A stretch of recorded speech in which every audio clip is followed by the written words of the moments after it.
Assalamualaikum warahmatullahi wabarakatuh. Berjumpa kembali di channel ini. Salam sejahtera untuk kita semua, seluruh ASN se-Indonesia di mana saja berada. Kali ini saya akan mengupdate dua kabar buruk untuk ASN di tahun 2022 sebagai imbas reformasi birokrasi. Nah, di sini kita akan bahas keuntungan ASN menjadi guru. Namun sebelumnya, kepada Bapak dan Ibu yang baru bergabung di channel ini, saya mengundang Bapak Ibu sekalian untuk menjadi sahabat profesi guru dengan cara subscribe dan aktifkan loncengnya untuk mendapatkan informasi terbaru dari channel ini. Di akhir Desember ini ada informasi terbaru dari Kemenpan yang mana menyebutkan dikurangi bertahap 1,6 juta ASN diminta kerja dari rumah. Dikutip dari Kompas, pernyataan Menteri Pendayagunaan Aparatur Negara dan Reformasi Birokrasi Pak Cahyokumolo soal penataan 1,6 juta aparatur sipil negara, tenaga pelaksana atau administrasi menjadi pertanyaan publik. Hal itu disampaikan pada sebuah acara yang ditayangkan secara daring pada Senin 20 Desember kemarin. Pak Cahyo mengatakan saat ini ada 4,2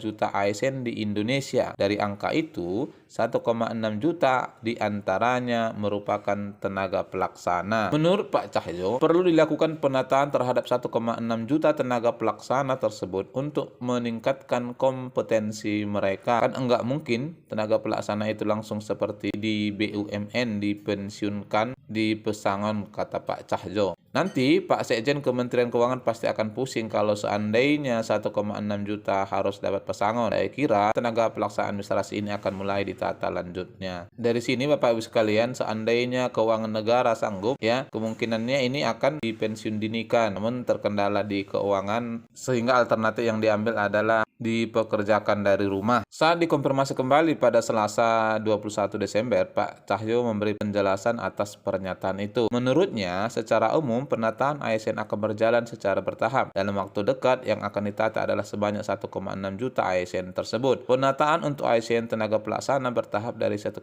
juta. Kan ada proses, tidak bisa instan, ucapnya. Sambungnya, perlu penataan ke depan agar ASN lebih profesional sesuai kebutuhan kementerian, instansi, dan pemerintah daerah. Salah satu upaya yang sudah dilakukan yakni dengan membuka seleksi pegawai pemerintah dengan perjanjian kerja P3K pada beberapa waktu lalu. Pak Cahyo menyebutkan program itu diinisiasi oleh Kementerian Pendidikan, Kebudayaan, Riset, dan Teknologi. Jadi dengan ini maka salah satu solusi yang diambil adalah perekrutan P3K. Hal mana ya kalau menurut pernyataan ini apabila keuangan negara tidak memungkinkan maka tentu P3K ya akan dengan mudah dikurangi karena sifatnya adalah kontrak. Ditambahkan dari hasil pembukaan itu terseleksi sekitar 1 juta ASN untuk tenaga guru saja. Kedepannya pihak Kemenpan RB merencanakan agar jumlah ASN tenaga pelaksana dapat terus dikurangi sesuai kebutuhan sehingga jumlah ASN di masa yang akan datang juga semakin berkurang. Dia menegaskan hal ini sesuai dengan semangat birokrasi efektif dan efisien yang diinginkan pemerintah, yang mana kerja ASN sekarang ini dapat digantikan dengan bantuan teknologi. Benar, sejalan dengan perkembangan teknologi. Misalnya dulu ada orang penjaga gardu tol, sekarang kan kalau masuk pintu tol sudah tak lagi memakai uang tunai, jelas Pak Cahyo. Namun beliau memastikan tidak ada pemangkasan. Sejalan dengan kondisi tersebut dan keperluan penataan, maka ASN yang nantinya tidak mempunyai kompetensi dan tidak lolos berbagai peningkatan pendidikan serta profesionalisme dapat bekerja dari rumah. Akan tetapi Pak Cahyo memastikan status mereka tetap sebagai ASN. Hal ini karena ASN tidak mengenal sistem pemangkasan atau pemutusan hubungan kerja. Pemangkasan ya tidak mungkin. Pensiun dini juga perlu proses. ASN kan tidak mengenal PHK,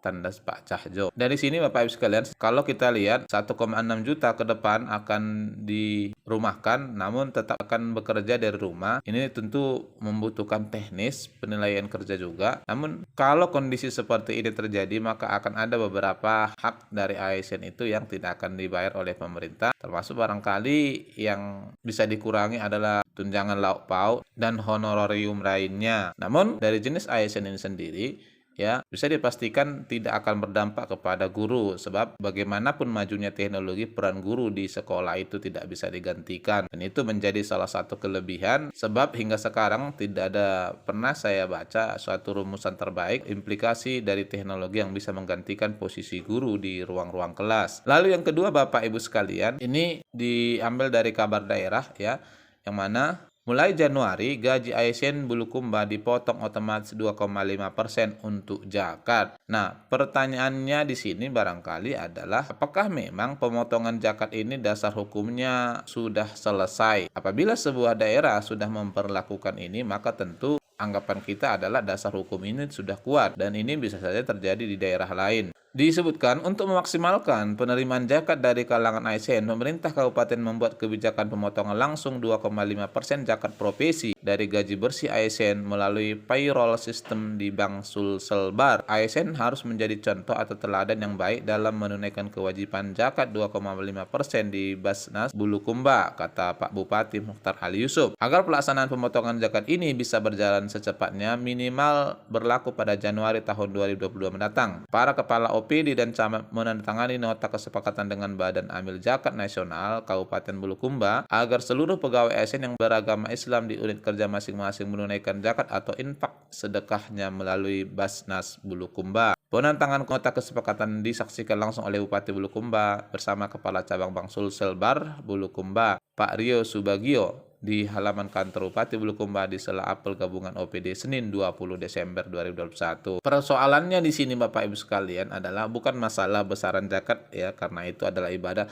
Namun persoalannya adalah nilai atau besaran gaji dari ASN itu sendiri. Kalau menurut saya sesuai dengan rancangan sebelumnya ini minimalnya 84 juta per tahun. Itulah yang kemudian akan dipotong zakat. Sementara untuk gaji ASN sekarang ini saja masih tergolong kecil.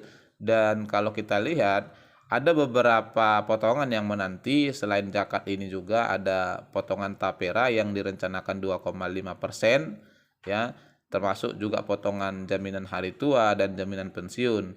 Dengan nilai gaji sekarang ini tentu pemotongan ini akan berimbas sekali terhadap besaran gaji yang diterima oleh ASN. Namun kita berharap semoga ini juga sudah menjadi pertimbangan dari pemerintah. Jangan sampai di tahun 2022 ini ASN semakin melarat disebabkan gaji yang kecil namun potongannya ditambah. Nah, barangkali ini informasi yang bisa disampaikan Bapak Ibu sekalian. Semoga bermanfaat. Wassalamualaikum warahmatullahi wabarakatuh.